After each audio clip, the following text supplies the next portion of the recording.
Oh my God. Episode 51 of the Mulberry podcast. I'm your host, Dallas Hooford, and we are here in Knoxville, Tennessee. It's a revolution. It's a revolution. Shit, honestly, it needs to be a revolution around here with these gas prices, you know what I'm saying? We just get right into it, you know? What's up, man? What's going on with these gas prices?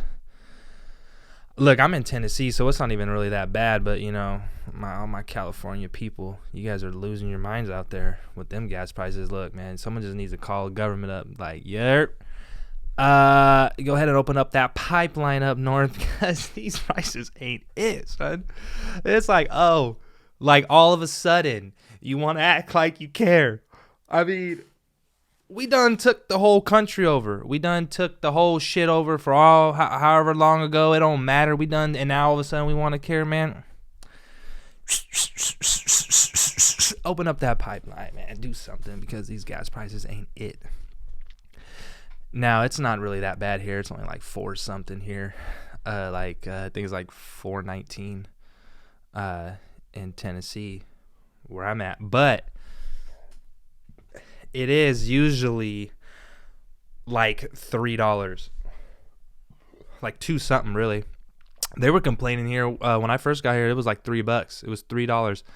They were complaining about that because I guess like a year or two ago, it was like down like in the winter. It was like $1.80 for some gas, bro. $1.80 a gallon. I don't know what's going on over in California, but it's not even here. It's not even as high as it was before I came here in California. So it's all good. I'm chilling. It's relative to me, but people here are just like going nuts. Like they're just like, this is not okay. I've seen like, yeah, everybody I talk to is like not happy. I mean, dude, it's all good. What are you going to do? You know? One thing is crazy. I feel like most people should know this is like, you know, because some people don't care. They're just like, dude, like you need gas anyway. Just whatever it is, fill it up, you know? But it's like, okay. I'm kind of like that because at the same time, it's like, bro, I have to get gas. Like we all need gas, right? But, dude, everything else goes up, too, when gas goes up. You know, like, for example, like the trucking companies, what do? Like they fill their trucks up, and when it's damn near over $1,000 to fill their tanks up, like the companies are going to charge the stores more to get their shit delivered. Then what do the stores do? They're like, well, what are we going to do? We're going to raise the price of bread, right? And then we all go already paying extra for gas to go pay extra for some bread and milk. Like, what? Like, come on, man. Open up that pipeline. Sacred grounds. Is that what it is up there? Sacred ground. Protected territory. Like, all of a sudden it's protected.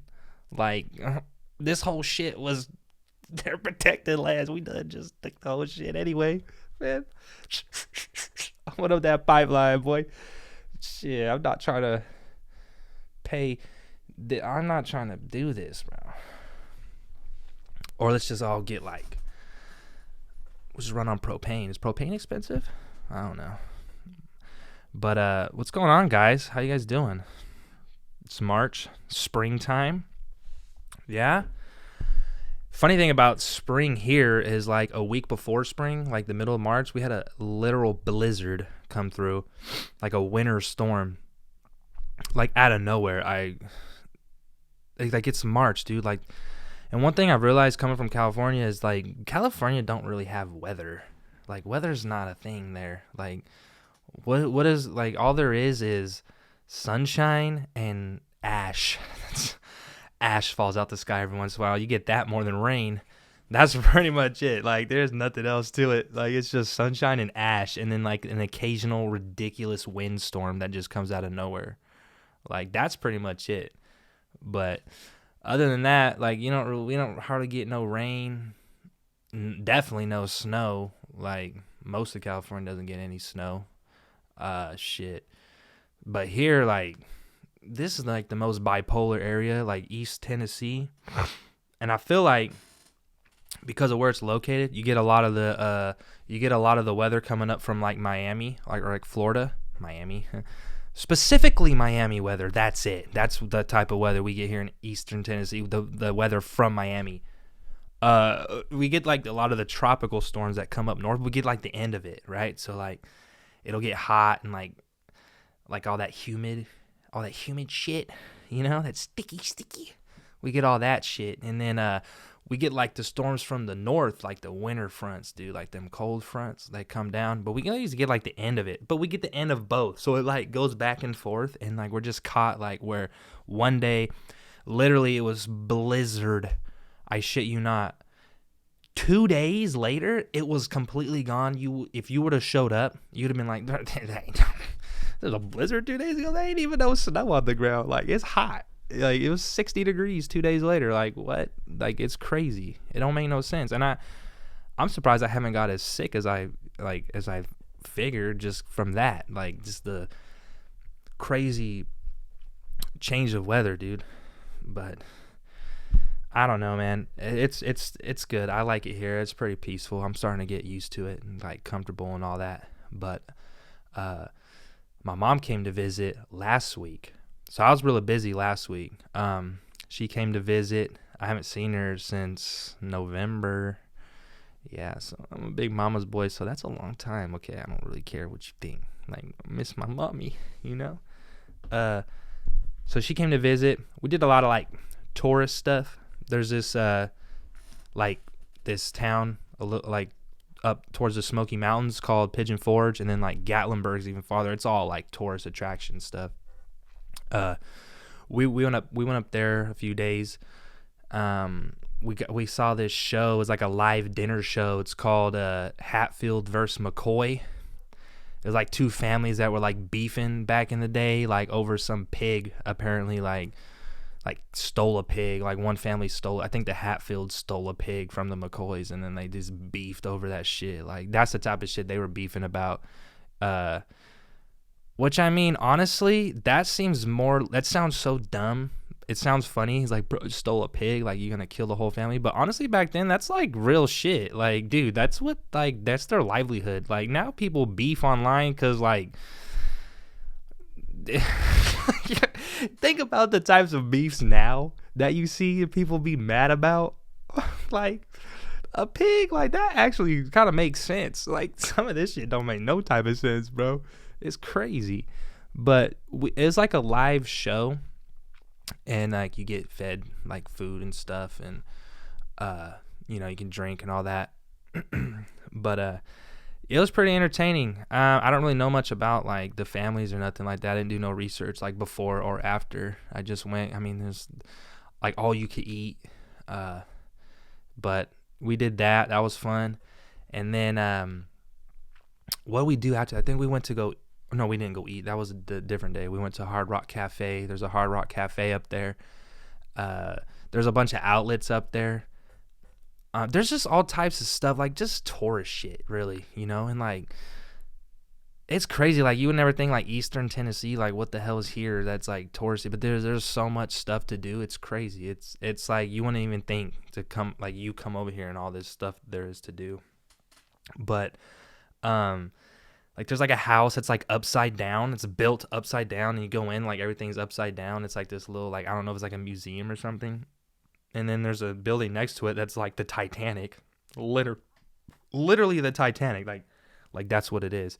And then across the street, there's like a Empire State Building with like King Kong on it, like just the most random shit, dude. And then there's like the Smoky Mountains, and like I have a buddy who's a cop at Pigeon Forge, and I was like giving him shit. I'm like, bro, what do you do here? Like, there doesn't need to even be a police force in this town. Like, what do you guys do? Give citations to tourists because their parking meter expired? Like, dude, like what? Or like maybe your occasional meth head coming out of the Smoky Mountains because he wandered off too far. He's drinking his illegal moonshine and like starting to go blind, and he like wanders into the fucking tourist area and probably tripping balls. Like, that goddamn building's upside down. There's some gorilla. Like, bro, it's just nuts, dude. Like, I was giving him shit like, bro, you don't do shit, dude. And he's from California too, so he already knows what goes down over there. And it's like, dude, you might as well be Paul Blart Rent-A-Cop at this point. Like, whatever, bro. And But yeah, I had fun. I had fun with my mom. Um, what else we do? Went to this place called the Apple Barn. It's like damn near everything, anything you can make with like apples or apple flavored, right? Like bread, um, bunch of knickknacks, gift shops, like some wines, like some wine tasting, some cider tasting, which I was actually excited for the cider tasting, like, oh yeah, this shit's about to be hella good, like some of the flavors and stuff. But then, bro, you start drinking the ciders, I don't know why, that shit just doesn't sit well on my stomach. It's like too fizzy, like too bubbly. Like, cause I was gonna get, like, you could buy some cans, and I was gonna buy like a can or two and like drink them like while we're walking around. Dude, by the time I got done with the little tasting, I was like, nah, nah, I'm good. I'm done with those. That was nasty as hell. And then we did some wine tasting as well. There's a wine here. It's like I don't know. It's like in this area. It's called muscadine. It's like I don't know. It's like a grape or something. But like honestly, it tastes like dirt. It's definitely an acquired taste, but it's like it's kind of rough. I'm not gonna lie. Like most wines are, they're not really that bad. But the muscadine flavor, I've never even heard of that till I moved here. That's just their shit here. But it honestly tastes like dirt, and like it's not very good. It's very bitter. But yeah, my mom don't like it because she's a big wine drinker, so she was wanting to do like the wine tasting and all that, and we did that. But yeah, definitely not a fan of the muscadine, you know. But yeah, man, that was pretty much like my week last week. And like I said, the week before, or like the weekend before, it stormed bad. I took Gunther, my dog, I took him out, and that was the first time he like seen snow or like played in the snow, and we did all that. He had a lot of fun, but I think within like a couple minutes, because he's so little, within like a couple minutes he was damn near ready to go back inside. But my mom brought me this book, actually. It's called How to Do the Work. Recognize your patterns, heal from your past, and create yourself. I haven't read it yet, but I have it right here. I'm excited to read it. I want to start reading it. But it's like a little, like just some, what is this? Like some holistic shit. But, you know, she brought me that book because I've talked to her a lot about like, you know, certain things and stuff, like what I've been going through and dealing with, and there was one time we had a long talk just about, you know, stuff from when I was younger, growing up and things like that. And so my mom has just always been like, my parents have just been so supportive, even if they don't necessarily understand. If I communicate with them and talk to them, and they're always there for me. So it was just, I just meant a lot to me that she did that she, you know, she brought me a journal too, to write in, cause I have a lot of dreams, like very vivid ones, and I used to write them down in my notes app. I ended up deleting one of my notes on accident. I probably had like 30 in detail dreams. Like when I wake up, I would write them down. So she like knows I like to do that. And I've only like mentioned that to her like once, and she bought me like a journal that I can write down and I could write it in, which I think is pretty dope. I'd rather do that, like write it out, than just type it in my phone. I feel like it's more personal when you do that, you know. But so yeah, my week was good. I hope everyone has been having a good March. March has been flying by. Still no baseball. Everyone's like, oh God, this was going good. This is like some new shit. And then he brings up baseball again. Like, oh my God. But yeah, still no baseball. I think April 7th is opening day. They finally got their shit figured out. So I'm excited about that. Honestly, I've been having a really hard time going to the gym. I've been wanting to get back into it and like, you know, start running and stuff again, but man, I don't know what it is. It's like when no one else holds you accountable, it's kind of hard to hold yourself accountable. Like being like like waking up on your own and being super tired and sore and just being like, yeah, this is what we're gonna do still. And it's like, bro, props to people who can like consistently do that. I know like a lot of people do that, go to the gym for a while, you know, you get on your little grind and then like maybe you don't go one day or like something in your routine changes and then it's like hard to get back on that track, you know. And it's so easy, like it's so easy just to get deterred from it. But I don't know, man. I just think like how even like for example, like even like when my mom was here, we go do something. It's like I can go do one thing a day and then I want to go home. Like I'm tired. Like I don't want to go here, then there, then there. It's too much for me. Like I don't want to do that. It's like I don't have the energy to do that. I just want to go home. And it's like I think about how the hell did we wake up every day in like high school, go to school all day, go to practice all evening, go home and, you know, or go to a game after, like a basketball game after, you know, like be up all day and then go home and still like, man, I can't sleep. Like, I don't know, I don't know how like it was like that. Because like even when we go to college, right? Like you have classes, but it's not an all day thing every day. It's like, okay, Tuesdays and Thursdays or Monday, Wednesday, right? It's like it's not every day, and it's only for like an hour or so. And it was like it's a pain in the ass to get to those classes. And now it's like I go out and do one thing. It's like, okay, I'm ready to go home. Like I'm done. Like that's it. I don't know why it's like that. Because I felt kind of bad when she was here because we get home around like 6 or 7, you know, in the evening after being out, and I was just like, I was tired. I'd go to sleep. I would knock out all night, like rest of the evening, all night, instead of, you know, maybe staying up and hanging out. But I was genuinely tired. It's not like I didn't want to do nothing or just wanted to go lay down. Like, no, like I was like, I couldn't keep my eyes open. I was beat. So then like thinking about like working out, it's like, and I was an athlete and waking up at 5:45 in the morning to go lift at 6 a.m. lifts, then to go to class and then come back and practice. And it's like, bro, I can't even take my ass down to the gym for an hour. And I used to do all this, and now I can't even take my ass down to the gym for an hour and do it.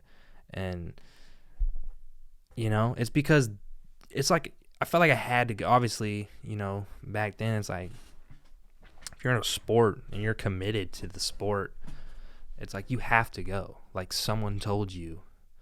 Like my coach was like, okay, you have to be here at 6 a.m. every day.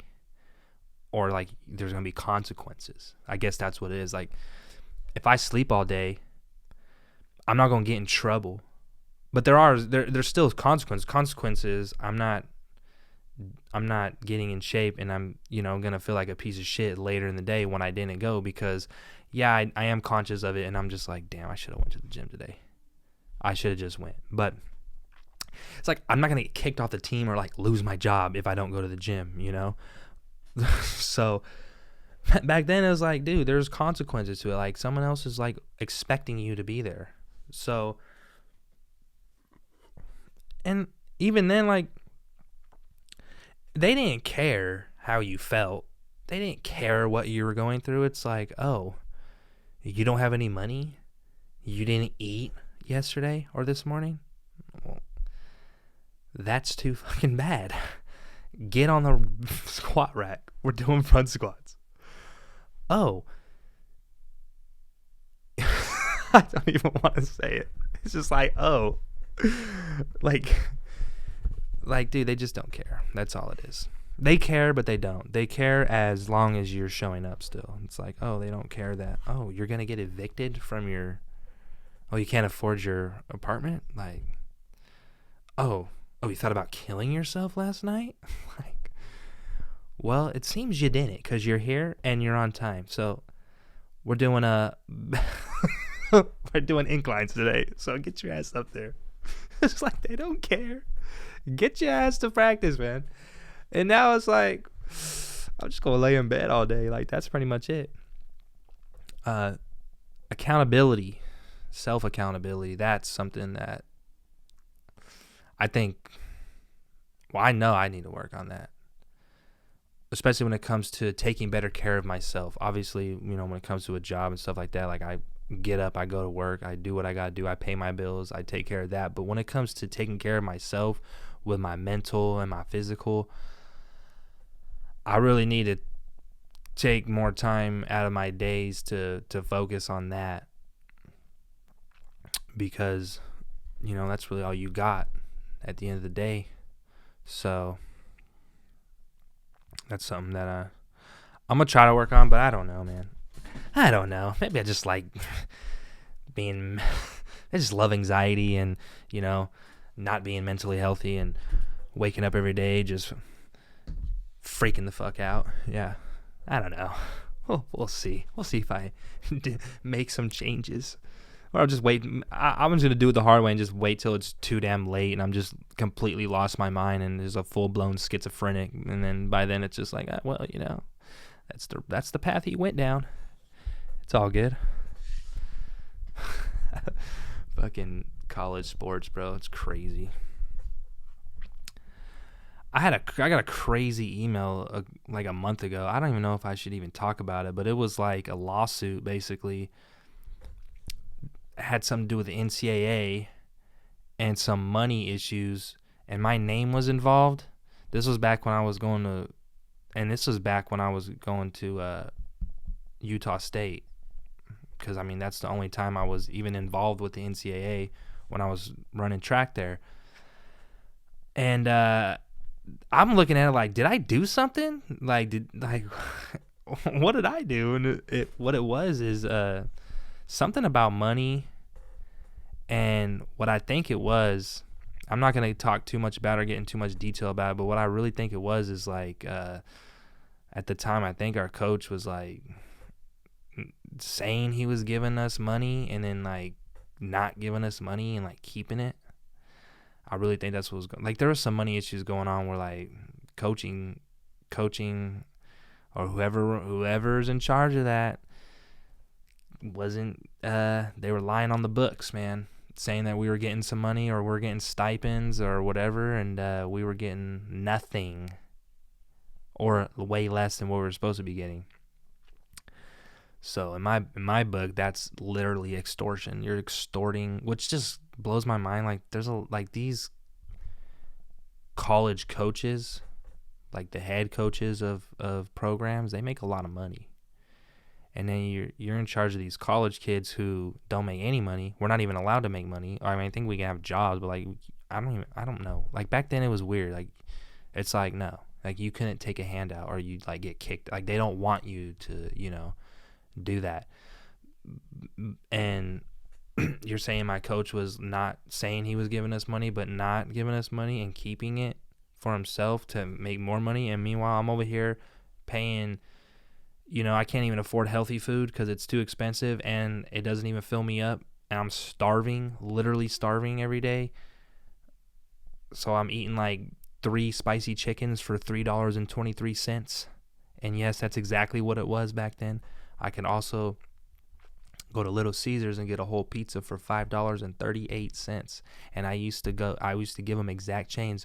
One time I had a Ziploc baggie full of like pennies and nickels and quarters, and I got $5.38 exactly, and I gave them the whole Ziploc bag too. I didn't even dump the like change. I just gave them the bag. Like that's exactly right. And like, and thinking about that, I'm not sad about it, or, I always was okay. But times like that, I really appreciate looking back on. But what pisses me off about it is like, I'm getting this email about this lawsuit because my name was involved in it. And you're telling me that what I'm reading is there's potentially like money that was missing or misplaced and my name was involved, which means something was going on with me, and I'm over here buying fucking pizza with a Ziploc bag full of change. Like, do you understand like how that makes me feel now looking back on it? It's like, and how hard it was on its own to go 2 states away from everyone that you know at 18 years old, not knowing anyone, being in a whole new environment, not having any money and because you want to compete and be a competitor. Okay, because there's a lot more just than just going to practice every day and putting in the time. Man, there's rehab, which I didn't really do a lot in high school, but I did in college. And also, you're like what you put in your body. That's important. But if you ain't got the money or resources, like you're just gonna do it. You're gonna get it how you can. Like you're gonna eat what you can. You're just gonna. That's what I was doing. I didn't have a meal plan. A lot of the kids who were on that team, they're more local. They can go home. They went home. Some of them lived at home. There was not very many. There was only like 4 of us that were from California. The rest were from like Idaho and Utah, which is all like right there. And then we had like one dude from Colorado. But I just think back now on it, and it's like, how come they? And we used to always ask these questions, like, how come they don't recruit like outside? Like this is a D1 school. Like how come he doesn't recruit farther away and kids like that? Like what's going on here? You know, it was kind of weird.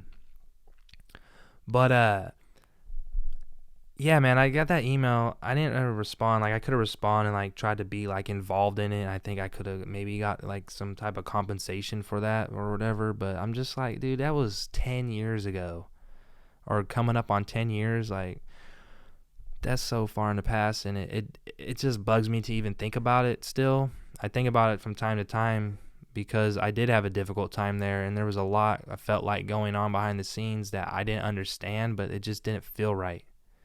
And that was the biggest thing I got out of that. And I thought maybe that's how it was everywhere. And I'm sure it is like that. I mean, once you get to that type of level, you just become a product, not really a person. Like you need to produce, and that they'll care about you. The more you produce, the better you produce, the more they care about you. But when you're doing stuff like that, bro, it's like, come on, man. I mean, how much money do you possibly need that you feel like it's okay for you to like do some scandalous shit and essentially, like I said, just like extort your athletes? That just doesn't sit well with me at all. But because you're in a position where you're financially okay and you're doing that to kids who ain't got shit. I didn't have shit. I mean, my parents, if I wasn't for my parents, I wouldn't have been able to stay as long as I did. They helped me out so much.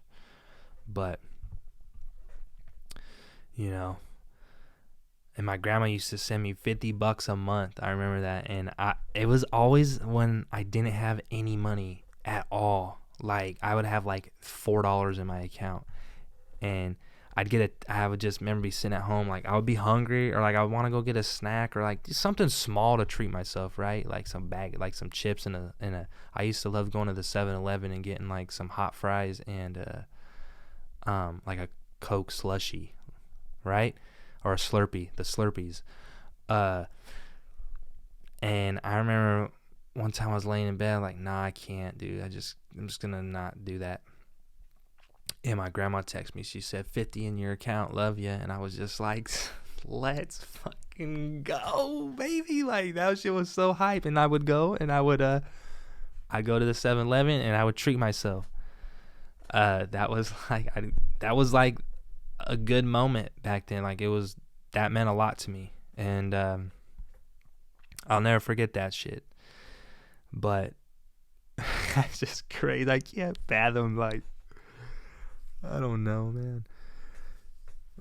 Because like I said, there's so much more just going to practice and working out. Like doesn't mean you're just automatically going to get better and be better. There's so much more to it, like mental health, what you put in your body, like I said. And then when it comes to like rehab, I remember kids in high school used to say they got shin splints when they'd run. I'm like, what the hell is that, bro? That sounds like some bullshit that just you don't want to work out. Like, you don't want to run.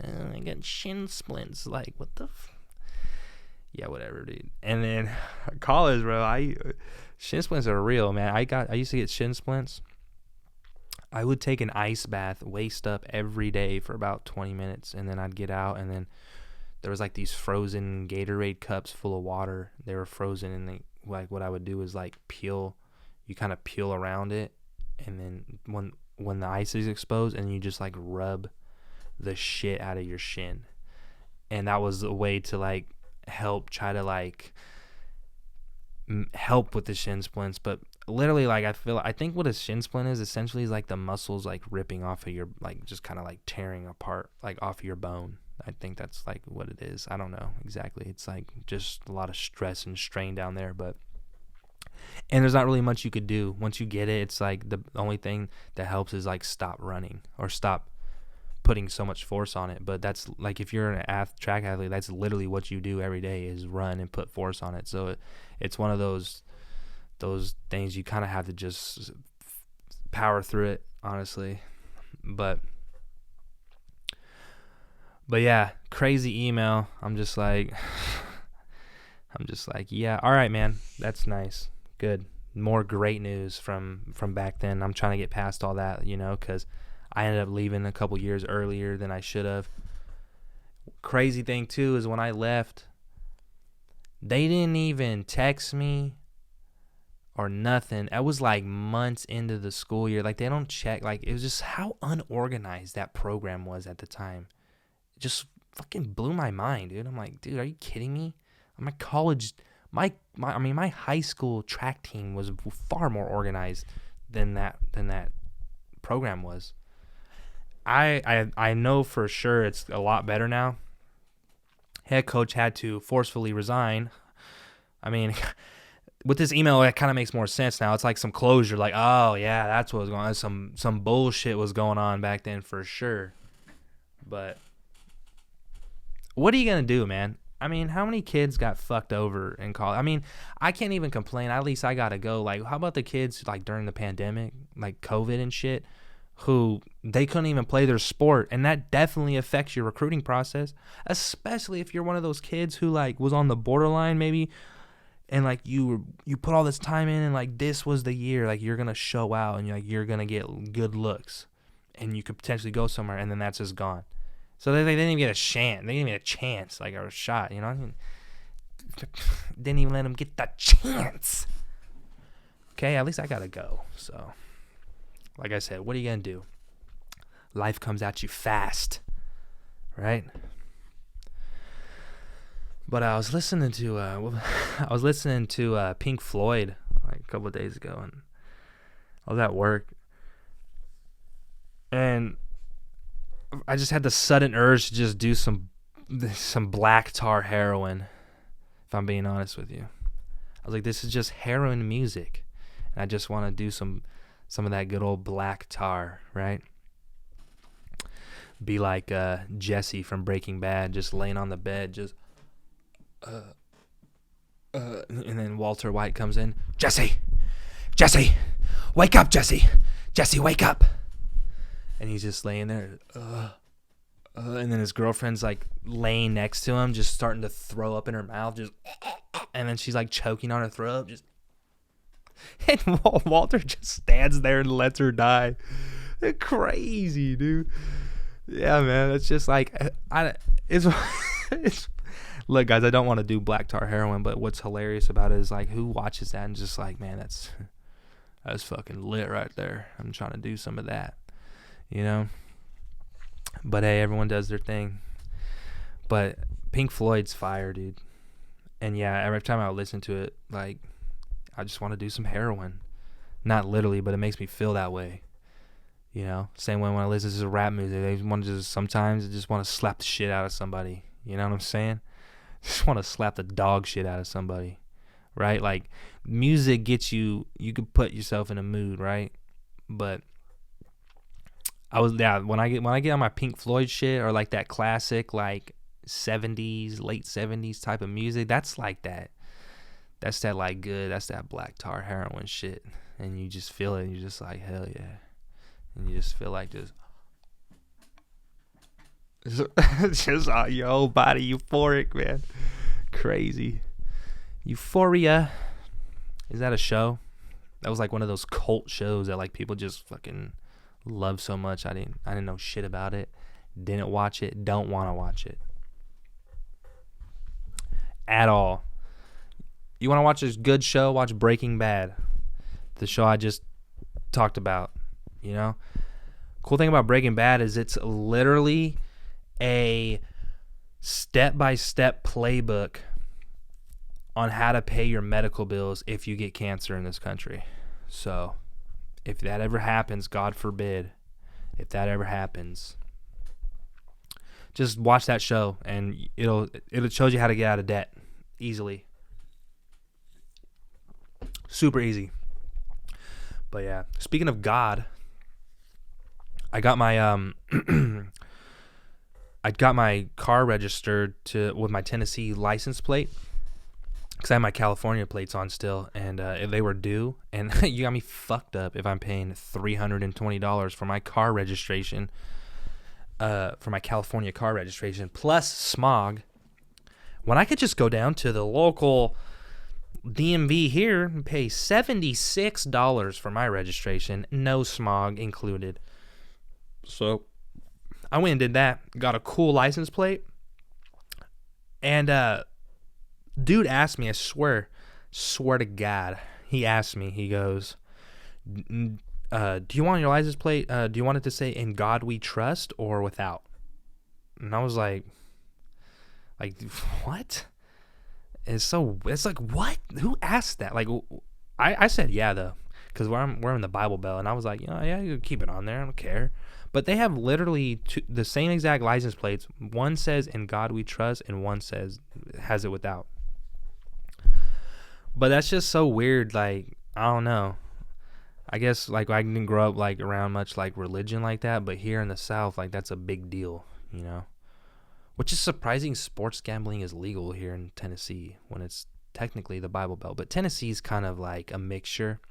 You don't really got, like, it's not like the deep South, you know? Like, it's pretty diverse here. Obviously, there's mostly white people, a lot of black people, and then you have a lot of, like, you do have, like, Hispanics, but I don't know if they're, like, Mexican, you know, like, they're, like,